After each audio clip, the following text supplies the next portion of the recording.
Hai, saya pikir itu cuma orang sekolah aja yang bisa salah jurusan dan bikin channel, ternyata bisa juga. Apa akibatnya saat kita salah menentukan channel? Yang nomor satu, nggak menguasai topik, karena bukan berhasil menarik bakat, hobi, atau kesukaan. Biasanya menguasai topiknya kurang, walaupun bisa diatasi sambil belajar, tapi kalau bukan karena vision pasti sulit. Apalagi kalau kita nggak bisa beradaptasi, akan semakin sulit.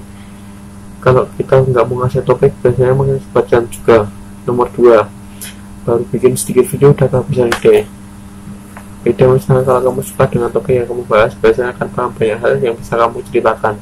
Kemarin saya ketemu Mas Bro yang datang ke komputer lu pakai motor air king, pakai kostum kebesaran klubnya kita. Nah, kemudian saya lihat semuanya isinya macam-macam, karuan bahasa air king, bahasa HP segala macam. Saya tanya, ini kok nggak bahasa air king aja sih, kenapa semen? Pasti sering kok ada yang mesin kan. Kamu diedukasi paham masalah harga belum lagi, kemudian rasa masalah touring gitu. Saya tanya, sering kering kan? Ya kalau turun itu aja, katanya siapa bilang saat touring aja.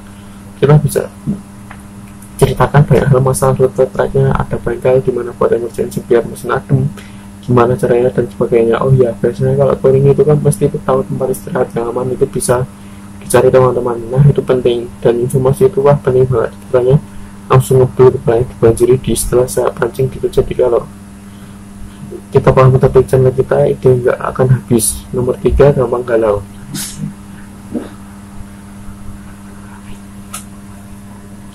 Benar-benar pengen ganti topik karena channelnya udah salah pilih sejak awal, agak susah untuk menahan diri, nggak betah atau nggak terasa. Di topik yang udah coba dipilih, bahkan dari nama channel pun kadang nggak beres-beres, tetap benar pengganti itu. Pertanda kamu sebenarnya nggak nyaman dengan channel pilihanmu. Oke, nomor 4, cepat merasa gagal. Baru bikin channel setelah sebulan 2 bulan juga merasa gagal, karena following dikitnya melimpah dingin lagi dengan channel yang sudah tahunan dan nggak sesuai dengan minat ya gitu. Akibatnya membuat semangat gampang kendor. Nomor 5, kesulitan produksi. Videonya topik nggak ngasain ide, nggak ada, ditambah kurang semangat ya kan. Begitunya belum lagi kalau channel yang salah pilih itu kategorinya susah animasi, film pendek itu jelas. Jadi channel yang butuh effort main nggak tahu medan perang main nyemplung ya, matilah kita. Oke, nomor 6, konten itu harus bikin kamu bahagia. Kalau ada yang mau nambahin buat salah pilih channel apa silahkan isi di komentar ya. Nah kalau tadi akibatnya, sekarang kita salah pilih.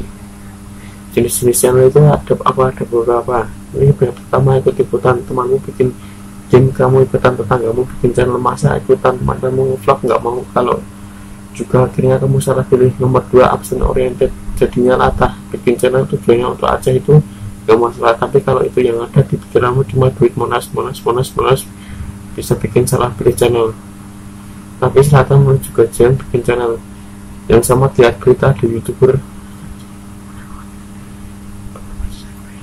sukses pengen bikin yang sama juga, padahal mungkin kamu punya sesuatu yang bisa kamu share di YouTube yang punya potensi besar ramai. Dan ini nomor 3 yang sering kali terjadi, gak sadar potensi waktu saya kedatangan Pak Bro yang jauh-jauh datang dari Bandung menuju di kopi dulu. Pak, saya bikin kopi dar, kalau salah ya ada banyak yang datanglah. Saya tergerak kesana kemarin lagi integrasi sampai enggaknya ada bawah yang duduknya cuma merhatiin saya, itu dulu semua teman-teman event.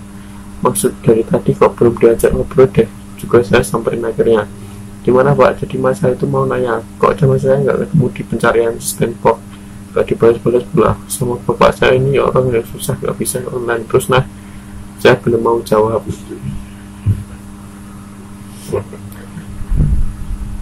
Pertanyaan tadi karena pengen tahu dulu channelnya apa, siapa bapak tuh, channelnya apa, setelah dulu channelnya tentang Persib, berita Persib apa-apa. Itu saya lihat video yang udah dibikin, bentuknya statusnya ditambah tulisan yang diambil dari berita online transfer pemain, hasil pertandingan dan sebagainya.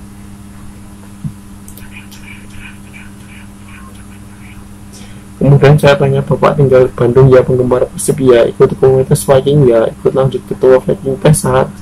Saya tanya itu saya cuma ngetes aja sih fan breaknya Persib, harusnya tahu sebelum mengenai klub gitu. Kemudian saya kasih masukan tentang channelnya, kalau ketingnya begini susah untuk ramai Pak, bapak ambil dari vitamin kan terus bikin slide. So kan iya mas, nah bapak upload video ini beritanya udah basi, orang-orang teh udah pada lihat di berita online di TV, di koran, apalagi ini kan nggak ada videonya, misalnya nanti bikin sendiri, jangan susah mau contohnya juga gimana. Akhirnya bapak itu bengong dan sepertinya udah lupa pertanyaan awal tadi. Telat bukannya kalau nggak nyangka malah channelnya sudah bunyi. Nah dari situ saya coba untuk menggali potensi apa yang bapak ini punya. Akhirnya saya coba biasa dulu, bapak kerjanya ya kerja di mana, di pabrik di garmen, katanya kerjanya Stefani ya, karena setahu saya pabrik garmen itu kan biasanya kerja shiftnya yang berebetan. Lalu siapa pihak bikin kaos katun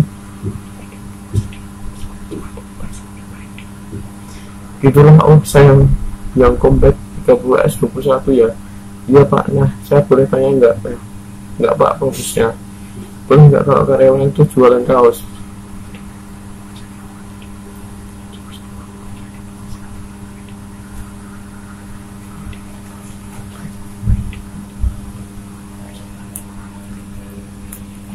Nah saya boleh tanya nggak pak bosnya, boleh nggak kalau karyawan itu jualan kaos? Nggak boleh banget pak, katanya gitu pak. Lupakan pasti bapak bikin konten tentang kaos aja, macam-macam kaos, kaos sablon, kaos, karena nanti bapak jualan bapak jadi yang pertama nih loh, karena dari pabriknya langsung nanti YouTube pertama bikin videonya gampang, bisa sambil jualan belas. Sepertinya pak akhirnya sudah sore pamit pulang ke Bandung. Saya kasih nomor WA saya, kalau ada pertanyaan ya silakan pak, nggak usah ragu-ragu nunggu kamu telepon silakan. Dan sampai sekarang nggak ada kabarnya lagi. Jauh-jauh ke Jakarta dan pulang dengan pertanyaan mengapa channel saya nggak ditemukan di pencarian.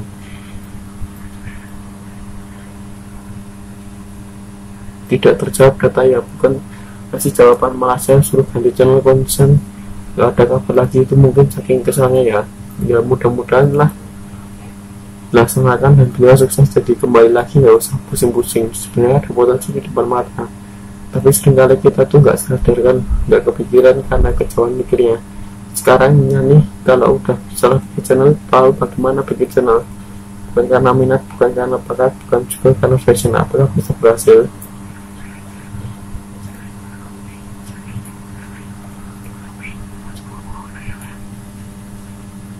Saya ada nonton nih ini terus sore juga ya, suatu hari lagi saya tuh ngopi-ngopi dengan YouTuber diberi kopi. Tolong lagi asik-asiknya diskusi, tiba-tiba datang bawa dengan pakaian rapi dengan penuh sopan santun. Beliau permisi mengenalkan diri dan langsung tanya pertanyaan. Beliau itu waktu itu ada jujur lagi diminta untuk Google untuk verifikasi KTP, karena bila tuh kau salah datang untuk menanyakan hal itu. Saya tanya dong, udah mulutnya siapa ya? Udah dibuka HP-nya dan liatin saldonya ada sekitar 20 jutaan. Waktu itu langsung aja tuh YouTuber pula yang lagi ngumpul di situ ada berkerumun liatin. Pokoknya kalau ada Al-Quran duit pakai bola ya sudah ya, saya tanyakan sekalian tentang apa-apa motif saya review.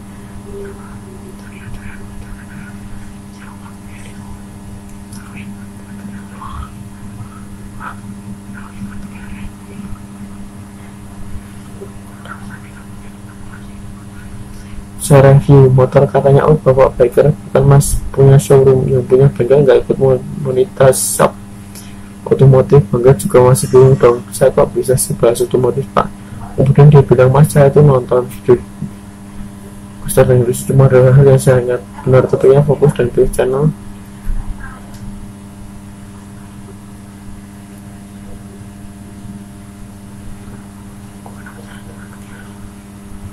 yang nggak usah jauh-jauh, yang di depan mata aja buat konten. Jadi dari sekian 100 video dia cuma ingat itu. Terus di depan mata saya itu ada showroom motor, ya udah itu saja saya bikin konten. Saya ke situ, saya syuting motornya pakai HP saya upload. Jadi bapak-bapak ini literally benar-benar melaksanakan apa yang saya katakan di depan mata. Itu kan sebagai hasilnya diartikan sebenarnya mungkin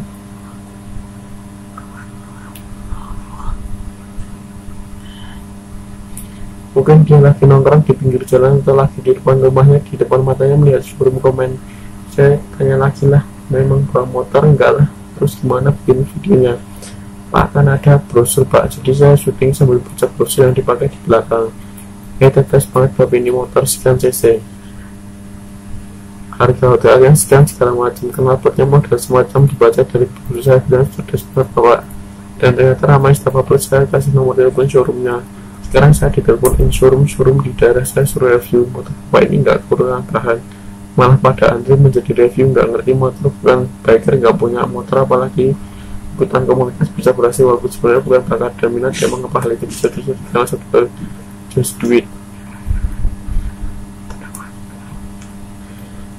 Jalani aja sekarang, terserah kalian. Kamu merasa nggak cocok dengan channel yang kamu pilih sekarang, ya udah ganti saja dan pastikan benar kamu pilih channel yang sekiranya cocok. Kalau masih memungkinkan diteruskan walaupun bukan minat kamu, tapi kamu bisa beradaptasi seperti bapak tadi ya. Lanjutkan. Orang yang tidak pernah berubah mikir, ia tidak akan pernah mengubah apapun dari filmnya dari Hour yang habis saat nonton Winston Churchill dari Perdana Menteri Inggris. Oke, semoga bermanfaat. Sampai ketemu lagi.